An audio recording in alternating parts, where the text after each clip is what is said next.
No place is safe in Gaza. Now, civilians remaining in the north are receiving evacuation notices from the Israeli forces, urging them south to receive scarce humanitarian assistance. But many, including pregnant women, people with disabilities, the sick and the wounded, are unable to move. What happened and continues to happen is forced displacement. The current siege imposed on Gaza is collective punishment. 2 weeks of full siege followed by the trickle of aid last week mean that basic services are crumbling, medicine is running out, food and water are running out, fuel is running out. The streets of Gaza have started overflowing with sewage, which will cause a massive health hazard very soon. A further breakdown in civil order will make it extremely difficult, if not impossible, for the largest UN agency in Gaza to continue operating. It will also make it impossible to bring in convoys. The Biden administration also shares the international community's concern about telecommunications shutdowns in Gaza. We've made this clear to Israeli leaders, and we understand communication networks have started to be restored. This is essential.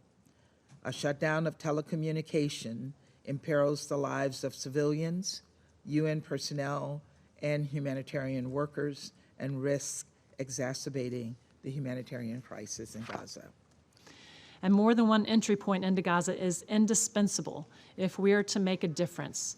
Kerem Shalom between Israel and Gaza is the only crossing equipped to rapidly process a sufficiently large number of trucks.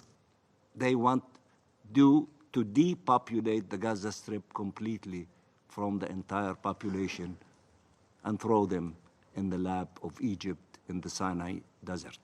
No one should justify our killing or find reasons to give more time to the killer. Call for an end of this assault on an entire nation. Stop the killings in the West Bank by settlers and occupation forces and the forced displacement underway there. Today, the world is watching the rise of a Shia Islamist Reich. Yet, just like the rise of Nazism, the world is silent. Deafeningly silent. Even if you continue calling this meeting the situation in the Middle East and the Palestinian question for the rest of time, it will not make it any truer. This meeting is only about the situation in the Middle East and the Iranian threat. This has nothing to do with the Palestinians. Some member states have learned nothing in the past 80 years. Some of you have forgotten why this body was established. So I will remind you, from this day on, each time you look at me, you will remember what staying silent in the face of evil means. Just like my grandparents and the grandparents of millions of Jews, from now on, my team and I will wear yellow stars.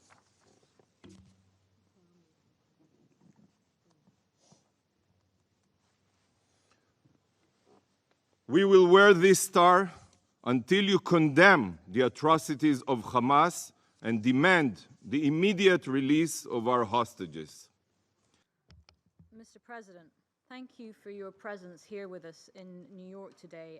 While our eyes have been trained on Gaza, the occupied West Bank has not been spared from violence either. Israeli settlers are escalating their attacks against Palestinian civilians and forcing their displacement. These attacks must be prevented by the State of Israel.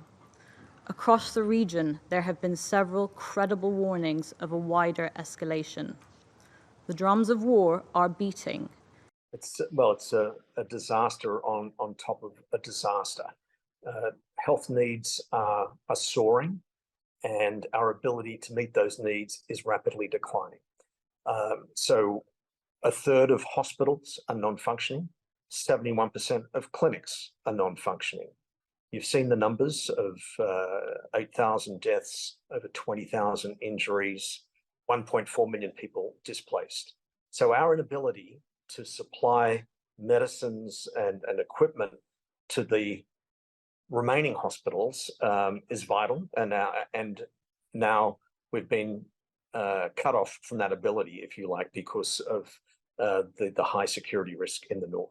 Before the conflict, Gaza was one of the most densely populated places on the planet. Now, a large proportion, 1.4 million people, have now displaced out of 2.2 million. And they have been crammed further and further into smaller and smaller areas. You can't imagine what the conditions are like. Obviously, it goes without saying that we continue to closely monitor events in the Middle East and the conflict between Israel and Hamas. Of course, the president remains continually briefed. I was briefed throughout the weekend, and of course, again this morning. And as I think you know, he spent some time yesterday on the phone with Prime Minister Netanyahu and with President Sisi of Egypt.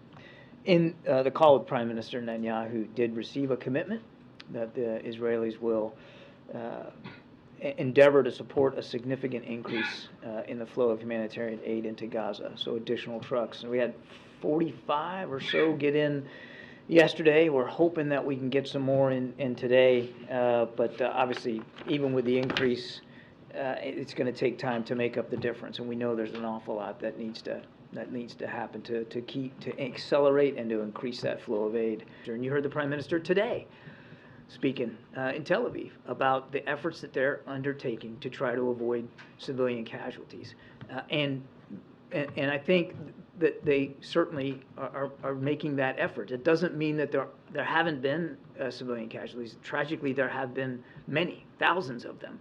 But unlike Putin in Ukraine, and unlike what Hamas did on October 7th, killing civilians is not a war aim of the Israeli Defense Forces.